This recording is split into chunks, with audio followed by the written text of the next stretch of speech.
used on the line of control or in the line of actual control. He's talking about the capability to have covert action in Pakistan.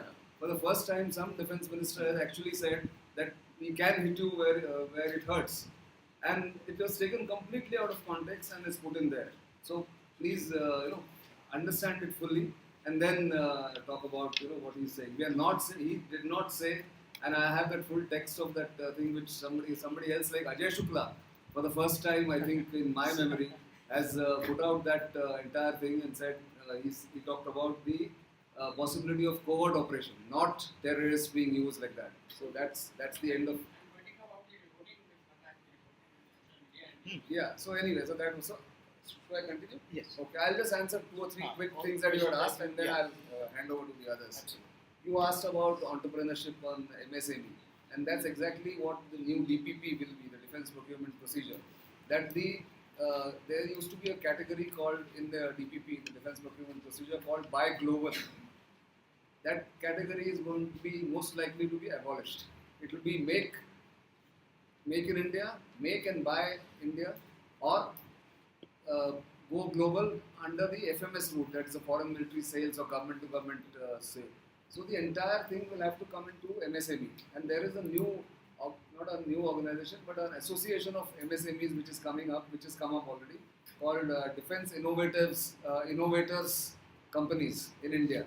Small companies, medium companies in India are now being encouraged to not only register, but when the global manufacturers come in, there will be a clause in that contract that they sign with local Indian companies, let's say, that your ecosystem or your support ancillary system will come from the Indian MSMEs and Indian MSMEs, basically. So I think there is a lot to look forward to as far as Indian companies are concerned, because innovation in Indian companies is there.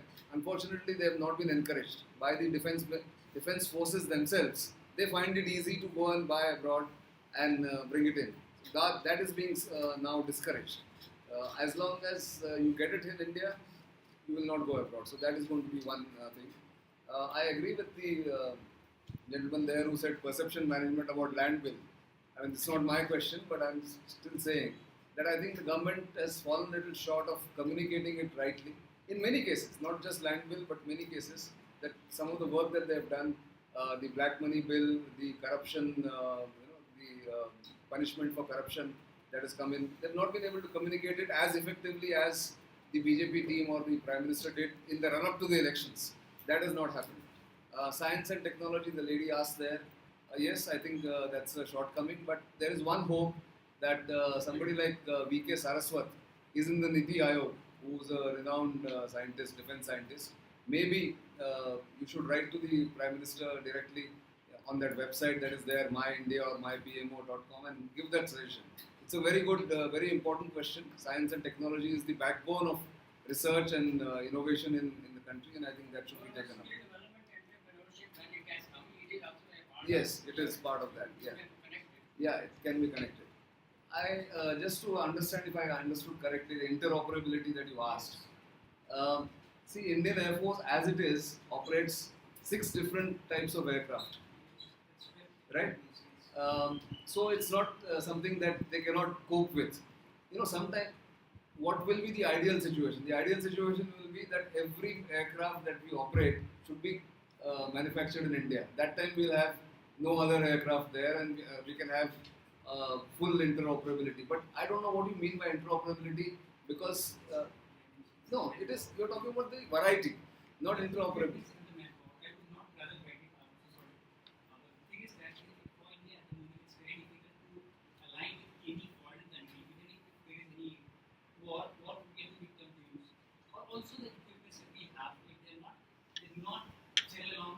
No, I think let me correct this perception a little bit. You look at the latest acquisitions in C-130J, C-17s, P-8I Boeing reconnaissance plane, or the ships that India has acquired from Russia or with Russian technology.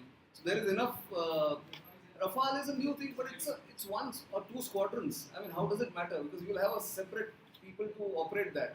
That way you have, you also have the Mirage 2000 from France.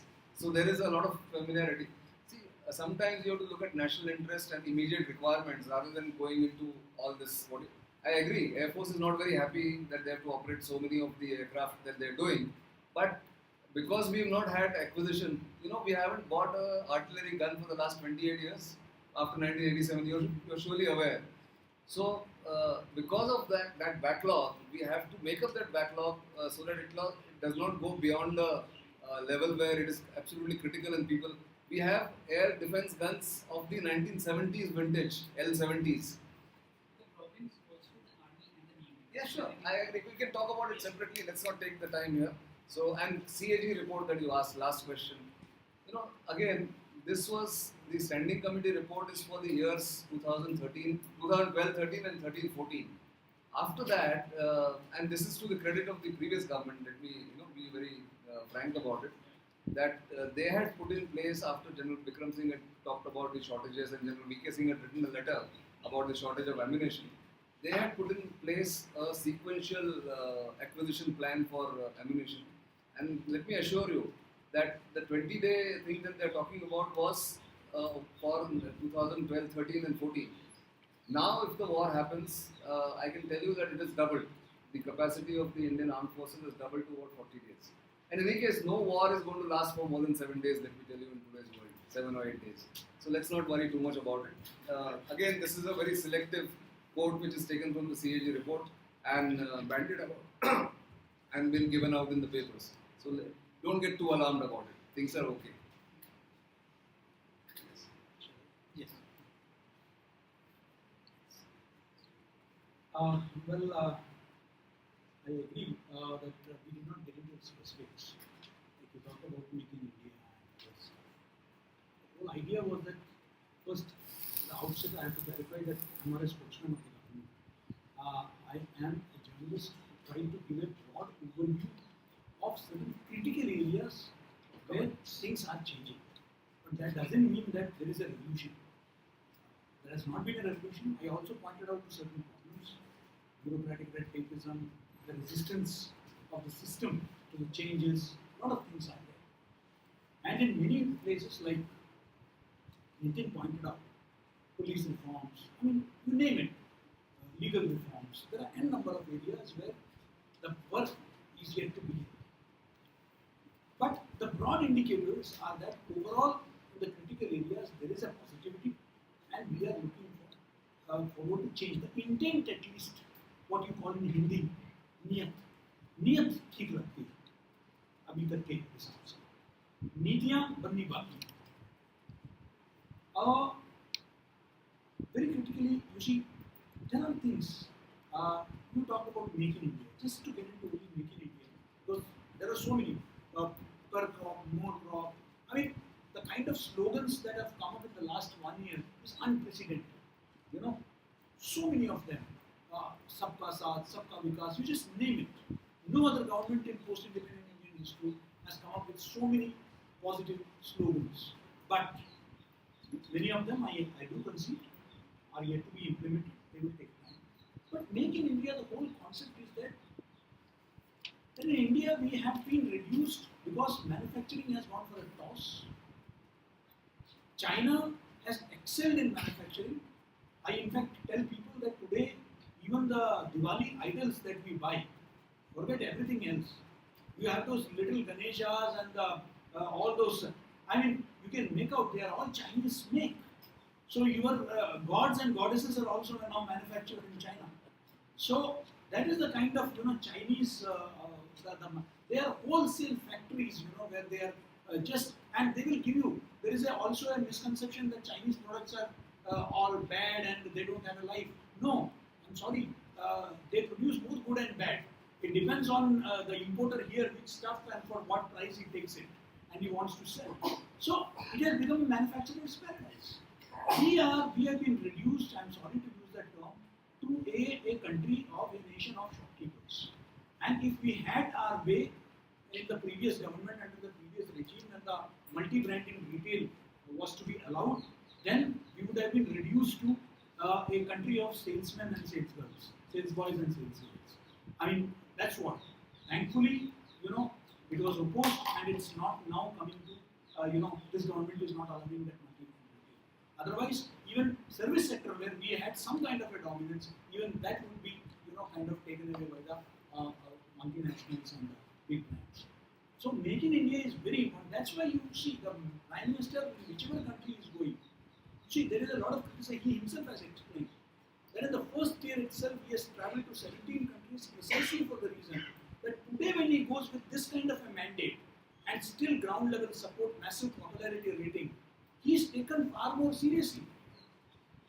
The last time when Obama came, there were many critics in this country who said that he is a lame duck president. He is on his way out. Why should we take him seriously? So towards the end of the regime, you can't be going to these countries and asking going investors. You have to go in the first, the first phase itself to reach out to them so that there is a confidence in them. So Make in India is trying to get in things. Yes.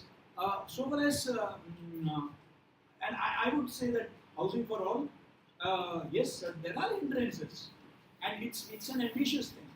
But I was happy to note that in this 1 year, 80 lakh toilets have already been built ever since this government has come. 80 lakh toilets have already been built, and the rest of them are under construction. So work is taking place. But then, as I said, the one issue you talked about land bill. It's not just about land bill, even about everything, as Nitin said. The visibility, people are complaining about visibility because we in this country have now got used to instant coffee and 2-minute noodles. We want it and boil it in 2 minutes and eat it. Empowerment takes time. It is easy to dish out freebies, soaps. But when you are empowering people, it's a gradual process. You will see the results only when people start getting their insurance policies. People start getting a bank account when they see the bank transfers taking place. When they see the Sindri fertilizer, urea surplus when it is being reactivated. Look at yesterday's cabinet decision. It's manufacturing. They are reviving a unit which has been dormant for ages. So Sindri is now being activated. A lot of money is being put in. So, yeah. So what is it? Like the LPG, small things. Yeah. So Cash it will take time. It won't happen because these things are being done at the macro level, and by the time they translate down to it's not just handing over cash. It takes time. So so that is so far as the specific land acquisition I do consider. When I said that the Prime Minister is a great communicator, I did not say that the opposition is a weak communicator. I am sure that there are people who are doing a lot of communication from that side also. And let me tell you something. This is a very emotional issue where logic is not being applied. It is easier to play on emotion rather than on logic. What is happening in the land acquisition thing? Nobody is talking about it. Honestly, it may sound very politically incorrect. But how many people, whether in Vidarbha, whether in Bundelkhand, actually how many farmers look at their land as their asset? I mean, let us honestly face it. Why do we think that, why are we trying to emotionally attach the farmer and keep him, stuck to that? Maybe, look at the farmers in Noida, look at the farmers in Haryana who have made tons of money and are investing in other things, in buildings, in realty, by investing the money they got from selling land. Where is the rule that you should only earn through land? Why are we trying to keep them as museum and archival pieces? And they also also deserve their share of development. Today, a farmer, you could not imagine before this, multiplexes and all these mega malls and the things happened, you could not imagine farmers traveling in SUVs. And today that's happening. Because they sold land which was, which was strategically located. And they were able to get a good money for it, which they were not able to get even 1/10 of that by doing farming. Why should we be very emotional about farming? Farming is important wherever it is productive, no doubt about it. But, and this kind of an archival approach that farmers, tribals, don't fiddle with tribals, you know, because let them remain in their forest and let them be happy with it. It's like that Andaman and Nicobar, where you have certain people who are living in an island and who will throw, use bow and arrow against you because they are resisting human civilization, and we tell them that good, let us keep them there. Let not civilization approach them. Let them remain naked and let them, live in a tribal life. Why? Why they don't need, only I can have all the facilities of modern life? Why they should be happy with that life where there is no treatment, where there are kind of superstitions, where there are all kinds of quacks operating? Why do you want to keep? I mean, this development entire discourse needs to be really looked into. I'm sorry to say this. We cannot be having human beings as museum relics. That is what this entire attempt is. Let farmers remain farmers. I mean, are we trying to reintroduce a new class of caste system? A new sort of, a new type of caste system? Why should farmers be farmers? Why can't farmers be, businessmen? Why can't farmers be real estate developers? Which they are gradually happening in many parts of the country.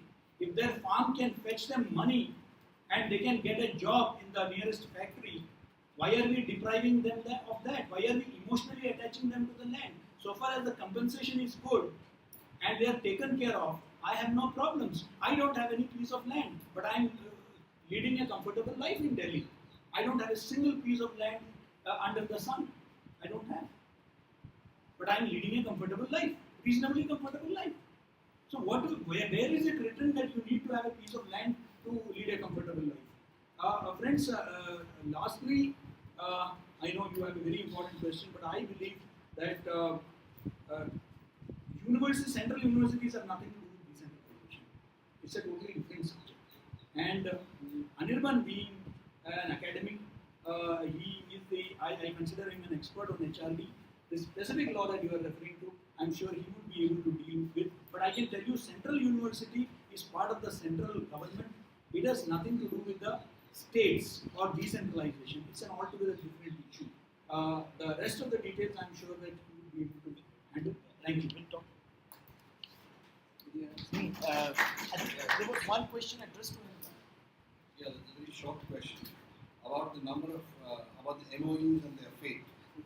Well, MOUs have to be signed in order to make a visit look good and successful. So that's why you have about 46 which were signed. But this time there were 24 which were segregated as business agreements or commercial agreements between Chinese commercial houses and Indian commercial houses. Between you and me, and I think I mentioned it earlier, let's see how many of those really materialize. But at least 9 are agreements for taking financial assistance from the Chinese. That doesn't translate in my book into any manufacturing or anything like that, or production. But let's see where that goes. And we've got about 100 plus MOUs and agreements with China, most of them not operational. As far as your thing about the consulates are concerned, consulate general, in 2006, the government was quite divided on allowing the Chinese to have a consulate in Calcutta and giving them one here in Chennai. Anyway, finally, it did allow them to establish one there. And that is one of the reasons why we dragged our feet also in delaying the process. This time, I think we have an incentive to open the consulate in Chennai, and I feel that we will move quite fast. I think regarding the signing of MOUs, you can make a comparative study of Vibrant Gujarat, the MOUs were signed there and how much was actually actualized there and what will happen in the next 5 years. The only argument is that let us not, I mean, I'm just making a statement. I'm saying that it would not be prudent to judge the past habits of signing MOUs and the current ones. One needs to actually wait and watch as to how they fructify. One interesting point I wanted to make that even in this MOU signing also there has been introduced something very interesting. If you have noticed, South Korea and Mongolia, on both occasions the NSA accompanied, anyway he accompanies the Prime Minister, but on this these two places, it was he who signed the agreement between two NSCS, which is very interesting. And there has been this agreement of sharing more data, more cooperation. This is something very interesting aspects, some very interesting aspects. Now, I'll just make 2 points, precisely 2 points and not more, and then we'll go for refreshments. You see, there's something very interesting that has happened, and that is because my friend there started with that point. He saw the poster, and obviously, so in the last 1 year, I think perhaps it may have happened for a while during Rajiv Gandhi's period. Many of you may not remember, some of us do. In the last 1 year, for the first time, this persona of the Prime Minister actually comes up upfront and decides to take on social challenges. And so he takes on the broom, he talks about toilets, he talks about sanitation, he talks about saving the girl child. And these are social challenges, social evils, which we have been confronted in the last 6 decades and more. And these are the lodestones which are holding us back into our arresting our re-emergence. So this is something very interesting. I mean, if I look at it from the philosophical, ideational point of view. And very interestingly, in the CFR speech in New York last September, Prime Minister talked about working on the basis of a philosophy and not an ideology. He would have ruffled many feathers at home also. But this is something very interesting. And obviously, there is work going on that front. This is the point I essentially wanted to make. It's very difficult to cover the entire gamut of discussions. We have broadly covered the main topics. Regarding the land acquisition, yes, there has to be more effort in communicating the right message. And but at least, and if you read that article by Uday Mahurkar in India Today, in one op-ed or something, that Uday Mahurkar has been following the Modi's governance model in Gujarat for years together, and he makes no bones about anything. But he said something. He made a very interesting argument. He traced the agronomical performance of the Modi government in Gujarat in the last 12 years, and he made a basic argument that let us trust that agronomical performance will be replicated on a national scale. Yes, that said, definitely there has to be more effective communication, and there has to be more, dynamic dialogue with the stakeholders, and I'm sure that's going to happen. But obviously, what makes me, what is ironical is that those who had no compunctions on firing on farmers and saying that they run a government of proletariats are the ones who are shouting loudest today. And in the last 1 year, I'm sure there has been no forcible land acquisition or no firing on farmers. So in any case, this is a government which believes, at least professes to believe, on a certain amount of participation, a feeling of participation. For example, this Mudra Bank, and I did not know it. I read Hindal's article. He is contributing one. We are coming out with a volume. Perhaps in the next 1 month. We'll be out with a volume, and all the eminences have contributed their articles also to that volume. So I was reading this article today, and regarding this Mudra Bank, and it suddenly just struck me that it talks about ample finance for informal sector. Now, what is that small scale industry? 40% of Indian exports come from small scale industries. 45% of the industrial output is from that sector. And the best part of it is this Mudra Bank is going to finance that sector, will focus specially on the SC/ST entrepreneurs and, for example, the handloom workers. Out of 4 million, out of nearly 4 million handloom workers, 75% are women. They are the women entrepreneurs. And in handicrafts, you have 7 million workers, and out of that, 48% are women. So, these are some very basic pushes that has been initiated in the last 1 year. let us hope in the next 5 years they will fructify, they will crystallize and take it forward. But the fact that this idea has come through, that in the last 60 years you did not have, but today you should have a bank which will finance your informal sector, which is your backbone. And all this while you have only given platitudes. That fellow has to go and stand in the bank to the bank manager, and the manager doesn't even take him seriously. You are an informal sector. What is your recognition? What is your affiliation? Otherwise, you won't get a loan. So these systemic changes are taking place, and perhaps again after 6 months we can meet to discuss 1.5 years, and then again, so we can have a periodic dialogue and exercise. And I want to first of all thank our speakers, Nitin Gokhale. Very kind of you to be here, and this is a period which is very busy for all panelists and experts, but they have made time to come here. Jaydev Ranade, who through his intense activity has also found time, and he's always there whenever we call him to share his perspectives. And obviously Shri KG Suresh, who is absolutely bogged down till 26th and beyond. And he's actually, he was supposed to leave early, but he has stayed through and participated in this discussion. I'm very grateful to all three of you. And obviously, India First, it has become a partner with us. And we have found a great degree of compatibility in our approach, understanding, and expression of issues.